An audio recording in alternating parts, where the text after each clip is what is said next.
ce qui est dit d'une manière très généraliste dans l'Apocalypse.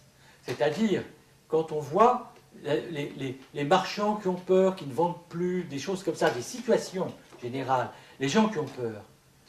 Mais qui n'a pas peur aujourd'hui sur une partie de notre planète?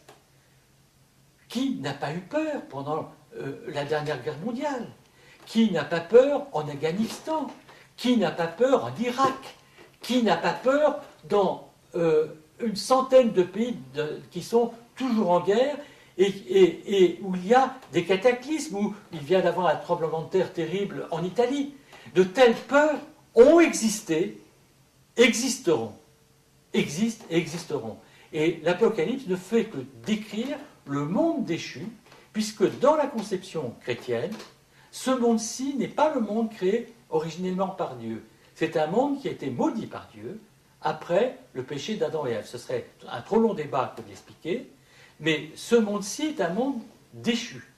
Et il faut la destruction de ce monde déchu pour que le Seigneur revienne à un monde transfiguré.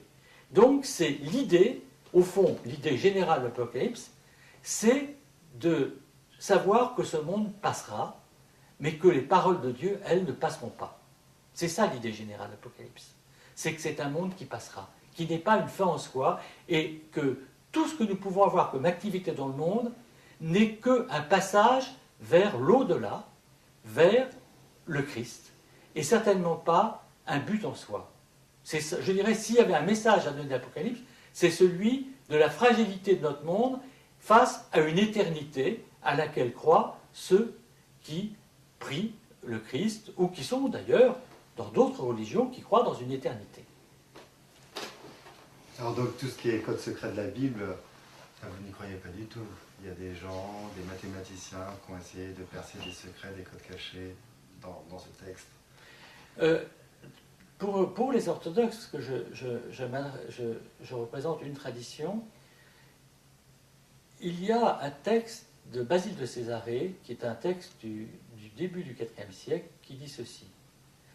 Ce serait ignorer le contenu de l'Écriture sainte, enfin diminuer le contenu, affaiblir le contenu de l'Écriture sainte, que d'ignorer la tradition secrète transmise oralement depuis les apôtres, de maître à disciple, jusqu'à aujourd'hui. Il écrivait au début du IVe siècle. Nous avons une tradition, je le disais au début de cet entretien, qui est toute la partie non écrite de l'Évangile. L'Évangile, ce n'est que le haut de l'iceberg. Et il y a une multitude de faits que nous connaissons d'enseignement du Christ qui ne sont pas écrits dans l'Écriture sainte.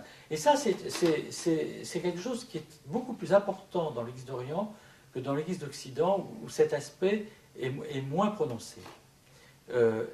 Et cette tradition nous donne, nous livre un enseignement. Donc, nous n'avons pas besoin de faire des mathématiques pour connaître tout ce que Jésus a voulu nous faire connaître, autrement que par l'Écriture sainte. Nous le connaissons, mais au fond, cette transmission n'est pas une transmission du devenir de notre planète, mais du devenir de l'homme dans sa déification, puisque pour l'Église d'Orient, le devenir de l'homme, c'est la communion avec le Christ, et donc de devenir un homme déifié. Et notre préoccupation, c'est la déification. Ce n'est pas de savoir combien de temps durera encore ce monde.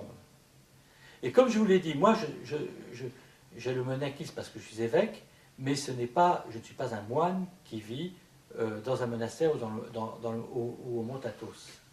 Seuls les véritables moines, je pense, ont cette capacité de vivre comme si cette fin annoncée était non seulement pour demain ou même ce soir, mais une joie extraordinaire qu'elle arrive. Et ça, je pense que c'est une caractéristique de la vie mystique de l'Église d'Orient que de ne pas vivre l'Apocalypse comme un malheur, mais comme un bonheur annoncé, le retour du Christ.